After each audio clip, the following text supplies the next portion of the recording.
Moi, je vois un ordinateur. Tous les métiers, au final, sont liés en ce moment et on ne peut pas s'en sortir. Est-ce que quelqu'un imagine écrire un texte, c'est un ordinateur, ou nous, faire un support visuel, ouais, on peut faire un dessin, mais en même temps, après, il passe forcément par un outil numérique. Du coup, non, c'est des choses un peu inévitables qui font partie de notre société, mais en même temps, il y a des choses aussi négatives qui viennent dont on ne peut pas vraiment s'en sortir. Récemment, je me suis connectée sur un ordinateur à l'école et du coup, j'avais entré mon mot de passe sur ma boîte email. Alors après, j'étais connectée partout. Internet, ça reste pour moi un truc incroyablement profond, puissant et génial, quoi.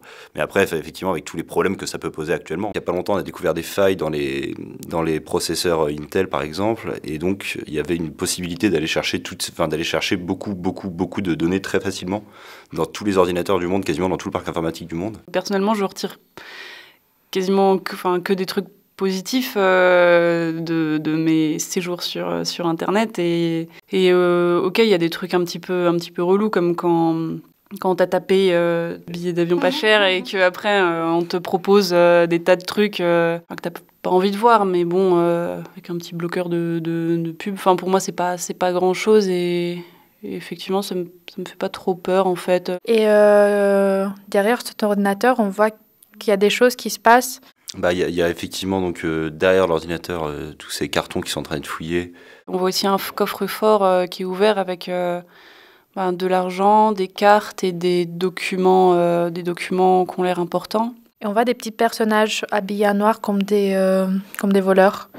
Et justement, ils sont en train de fouiller dans les affaires de quelqu'un, mais peut-être c'est pas vraiment les affaires, physiques de quelqu'un, c'est plutôt des affaires virtuelles. Effectivement, ils sont habillés comme des cambrioleurs, mais moi j'imaginerais plutôt que ce serait des algorithmes de Facebook, de Google, des choses comme ça. Les gens qui observent nos données, c'est pas du vol, en fait. On accepte de leur donner, c'est pas des cambrioleurs, quoi, d'une certaine façon. Je commande sur Internet parce que c'est ce que tout le monde fait, mais j'évite d'enregistrer mes données bancaires.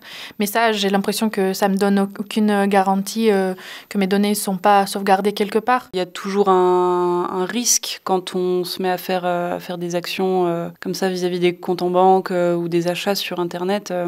C'est arrivé à ma sœur où on lui a pris comme ça 1000 balles sur sa carte parce qu'elle avait fait je sais pas quel achat en ligne et tout. Si on regarde plus précisément sur les boîtes, il s'agit des likes, des photos, des achats, donc c'est nos objets virtuels, nos propriétés qui sont en train d'être fouillées par quelqu'un. Je pense que c'est pas vers l'ordinateur qu'on devrait le plus regarder, mais plutôt sur le webcam justement qui parle du fait que peut-être on est surveillé.